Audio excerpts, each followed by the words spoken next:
What are your thoughts on remastered maps? I like them, but I want new maps. Right. Like, I want new stuff. I get that. So, like, when people are like, bro, the community's always like, bring in raid. Right. Raid. I'm like, Raid, no. standoff, yeah. No, bro. I'm tired of raid, bro. I Raid, don't standoff, want raid. high rise. You know, and I get cooked for this take, but, like, dude, raid is such a good map, but I'm just tired of raid. Like, give us, like, some new shit. Like, give us some new maps that are well-balanced and actually play well. And on top of that, I feel like pros can come in and help them make a good layout of a map. And then when it comes to actual design and stuff, like, they can handle that, right? Yeah. But, like, actually finding a good balance with good spawns and, like, good hills. Yeah. I feel like pros can add some really good input. And they've done that before. They've gotten pro input, but they don't listen to it. They don't listen. No, yeah. it goes to one ear out the other, and, you know, it's like, the same cycle. I think, like, the first COD Next, like, first of all, I love COD Next. It's a lot of fun. It's like a Jesus camp for gamers. Yeah. I love it. But when the first one I went to, they were like, just let us know any feedback that you have. And it was a World War II game. Or it was Modern Warfare 2. Modern Warfare 2022. Yeah. And so I was like, I got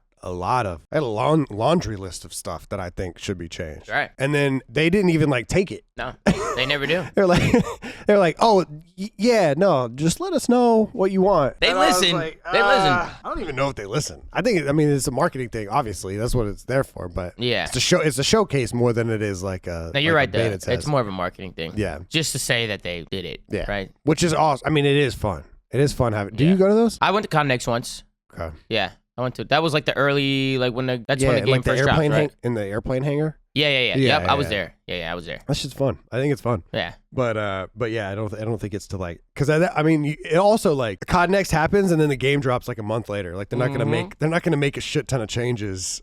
No. For that, but No, especially if they're big changes. Yeah. Like movement changes or something, like something crazy. yeah. I remember being like, I knew like immediately, Modern Warfare 2. I'm like going down all the perks or like the back, whatever it was. I think it was boots or backpacks or gloves or something. Yeah. And I'm like, there's not a single dead silence on all these. Yeah. And then I saw the field upgrade. I was like, oh, we're doing 2019 again. But then you bring out that thing and you press it and now you're silent. And I'm like, dude, this is horrible. Yeah. Like, I was like, maybe they'll change it. And then. No, they just, they make the games now for shitters. You know, it is what it is. I mean, dude, we've been saying this, right? Like, true. I mean, dude, if you can bump your headset and just listen to where people are coming from, you're eliminating the biggest skill in COD, which is awareness. Right. Like, knowing where people are spawning, knowing where they're coming from, like, that's a skill. Yeah. When you remove that, it just becomes like, all right, sit corners, bump your headset, and just like chill, right? Like, Yeah. there's no skill involved. So, And it's like footsteps are great in tac shooters because you can be silent. right. You can like aim down sight and you're still going pretty fast. But in COD, if you aim down sight, you're kind of like stuck to the ground. Yeah, 100%. It's not like it's such a different game. Yeah. It's such a different game. Yeah, it's crazy, bro. It's crazy how much the game has changed. Yeah. I mean, it's still fun though. It's fun. It's still I fun. mean, dude, listen, I talk a lot of shit about COD. Yeah, me too. But I love COD. Like, I will always come back to COD. And they know this. This is why they probably don't listen to us, because they know that motherfucker's coming back anyway. That's how everybody You know, is, and yeah. I'm like, yeah, they're probably Yeah. right. Like, I'll be back. I love COD, bro. Like, I really do. Like, Right. and you still see it now, like some talent, like you still see talent coming in that's just like a step ahead and crazy good, right? Like there's always like new talent coming out. Merc being one of them right now. Yeah. On Optic, like, What the bro, hell like was that? they come out of nowhere, and it's just to see like the talent get greater and greater and greater over the new eras of COD and players. Like it's crazy, bro. How's your team? The Stallions? Yeah. We're a little rough right now. A little rough. We're working on it. Okay, we were having a hard time keeping people for more than 2 days. Right.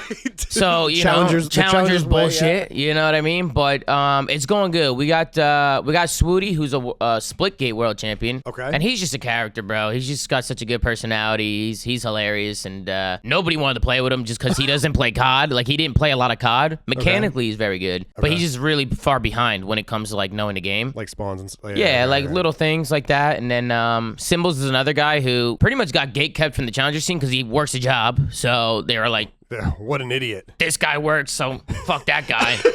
We're not going to scrim that guy, all right? So, I mean, he just, like, he can never get on teams because of his schedule. Like, he works, like, a 9 to 5. By the time he comes home, like, Challenger players, like, for some reason, all the top teams in Challengers play the same schedule as CDL pros, like, earlier in the day. So, like, can't go to school, can't go to work. Like, they don't work, they don't go to school, they don't do nothing. Yeah. So those fools are fucking brain dead. Go fuck yourself, right? And then, so I picked up Symbols, and I think Symbols is gross. Like, I think mechanically he's really good. I think a lot of Challenger players, too, like, bro, they talk shit about each other, but, like, bro, people talk shit about me coming up. I was talking to AG course, people are talking shit about him, right? Like people are always talking shit about. If you're good, like they're gonna talk shit about you. Right. It's your opponents, right? It's your enemies. Yeah. They don't want to gas anybody. Right. And then we did like some tryouts. So I had Swooty, Symbols, and then we did like some tryouts to like try and figure out who that last guy was gonna be. We got Caesar, which I don't know how the hell we got Caesar. I woke up one day. Oh, Caesar's on the team? Yeah, Caesar's guy's bueno. Shit. Okay. Well, I woke up one day and people were like, Caesar's on the Stallions, Caesar's on the Stallions. And I'm like, well, I didn't talk to Caesar, so how the fuck is he on the Stallions? Right? Like, we're still looking for 2. Like, it's Swooty and Symbols looking for 2. Yeah. And I guess Caesar said, like, yo, if I get 2,500 subs or something, like, if I get, like, this sub goal, like, I'll join the Stallions. And like, he got the sub goal. Like, apparently, like, they went nuts and, like, he got, like, 1,000 subs. And I was like, well, we got to talk to Hector. Like, bro, you're under contract with Optic. Like, we can't just, like, throw you in the Stallions. And everybody's like, no, I talked to Hector. Caesar's like, I texted Hector. Hector's cool. This and that.